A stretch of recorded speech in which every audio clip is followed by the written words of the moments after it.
और अब बात करते हैं भारतीय जनता पार्टी की। 2024 चुनाव को लेकर टॉप गियर में पार्टी चली गई है। 24 चुनाव के प्लान पर एक्शन शुरू हो गया है।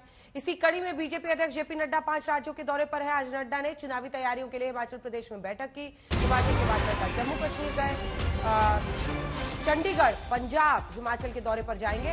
पूरे हफ्ते जेपी नड्डा सभी राज्यों में बीजेपी की कोर टीम के साथ बैठक करेंगे। बैठक के दौरान नड्डा मोदी सरकार की गरीब कल्याण योजनाओं पर पार्टी नेताओं से फीडबैक लेंगे।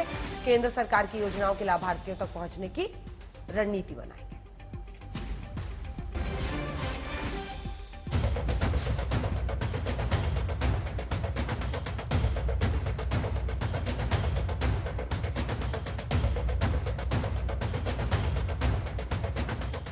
इंडिया गठबंधन में अभी तक माथापच्ची क्यों चल रही है?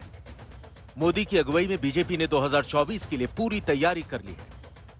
इंडिया गठबंधन में सीट शेयरिंग पर अभी तक बात नहीं बनी है। बीजेपी अपने राज्यसभा सांसदों को चुनाव में उतारने का प्लान बना रही है। हिंदी पट्टी के 3 राज्यों मध्य प्रदेश, छत्तीसगढ़ और राजस्थान में जीत की हैट्रिक लगाने के बाद बीजेपी अब मिशन 2024 की तैयारियों पर बहुत आगे निकल चुकी है।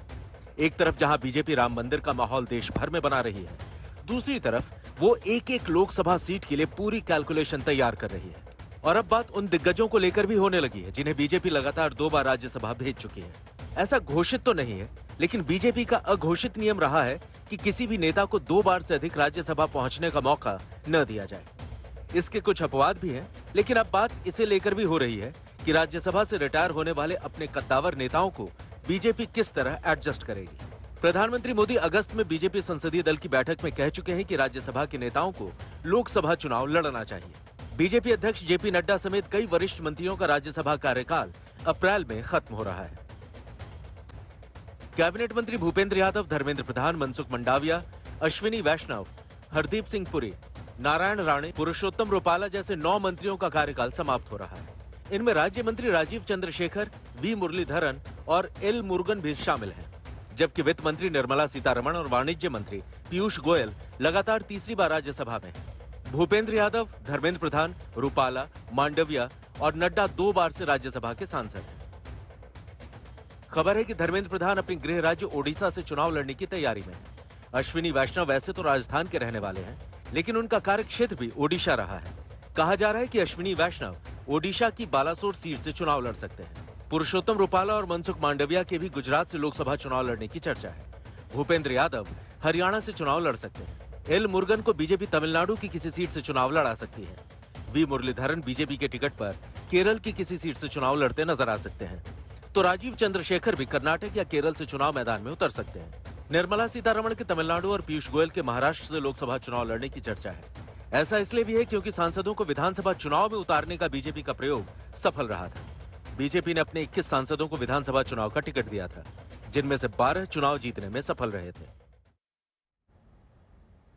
तो जीत की कैसी तैयारी है और किस तरह की तैयारी चुनावों के लिए बीजेपी कर रही है, आइए सीधे लिए चलते हैं आपको। हिमांशु मिश्रा हमारे सहयोगी इस वक्त हमारे साथ जुड़ रहे हैं। हिमांशु, किस तरह की तैयारी है और ये राज्यसभा वाला क्या है मामला, वो भी जरा बताइए। 2 बार के बाद नहीं, जाइए लोकसभा का चुनाव लड़िए, इस तरह का संदेश है मंत्रियों को। देखिए, बिल्कुल, और जो लोग राज्यसभा से हैं उनको ये साफ कर दिया गया है कि 2 बार ज्यादा अब राज्यसभा जो है वो पार्टी नहीं देगी, चाहे वो कोई भी बड़ा मंत्री ही क्यों ना हो। और इसीलिए प्रधानमंत्री नरेंद्र मोदी ने जब मानसून सत्र था और सभी सांसदों के क्लस्टर्स की मीटिंग कर रहे थे, तो उसमें कहा था अगर आप राज्यसभा से सांसद हैं, अगर आपको पार्टी चुनाव लड़ाती है, विधानसभा लड़ाए तो लड़िए, और नहीं तो कॉर्पोरेटर का भी चुनाव लड़ सकते, काउंसलर का भी चुनाव लड़िए, लेकिन चुनाव लड़ना जरूरी है। राज्यसभा में पार्टी ने आपको भेजा, ठीक है, लेकिन आपको चुनाव भी लड़ने के लिए तैयार रहना चाहिए। और हमने सबने देखा था कि तीनों राज्यों में किस तरीके से है केंद्रीय मंत्रियों और सांसदों को उतारा गया था, उसका फायदा भारतीय जनता पार्टी को मिला, इसमें कोई दो राय नहीं है। और इसीलिए अब राज्यसभा के अंदर जो भी सांसद हैं, उनका कार्यकाल जिनका खत्म हो रहा है, उनको एक साफ निर्देश दिए गए हैं कि आपको लोकसभा चुनाव लड़ना होगा, चाहे वो सांसद हो या मंत्री हो, चाहे वो पीयूष गोयल हो, उनको भी कहा गया है कि आप चुनाव लड़िए। हरदीप सिंह पुरी वो पहले चुनाव लड़ चुके हैं, लेकिन अभी वो चुनाव कहां से लड़ेंगे नहीं लड़ेंगे ये तय नहीं है। निर्मला सीतारमण का ये तीसरा टर्म है। भूपेंद्र यादव, धर्मेंद्र प्रधान, एल मुरुगन, पुरुषोत्तम रूपाला, मनसुख मंडाविया, वी मुरलीधरन, राजीव चंद्रशेखर, ये सब चुनाव लड़ने वाले हैं। उनको कहा गया है कि आप अपनी अपनी सीट जहां आपको लगता है वहां से तैयारी शुरू कर दीजिए और पार्टी।